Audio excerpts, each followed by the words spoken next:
مرحبا. بنجتمع نحن وياكم بالحلقة الثانية من فقرة بتوقيت النجمة.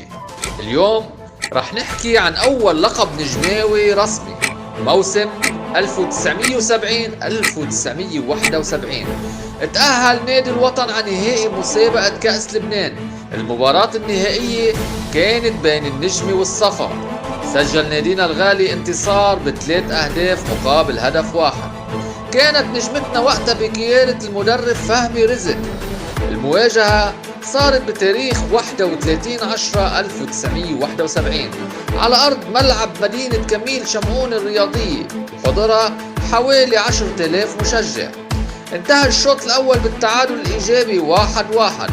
من بعدها ما تقدم الصفا عن طريق هاني عبد الفتاح، عادلوا رجال المنارة النتيجة عبر جمال الخطيب.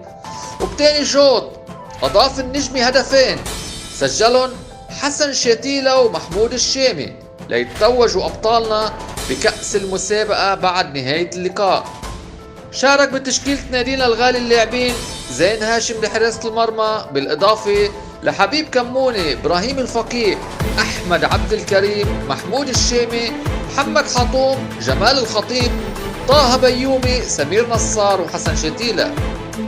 وقاد المباراة الحكم الدولي سركيز دمرجيان، وعاونوا حكم التماس أمين الفتي وهارون أبكيان.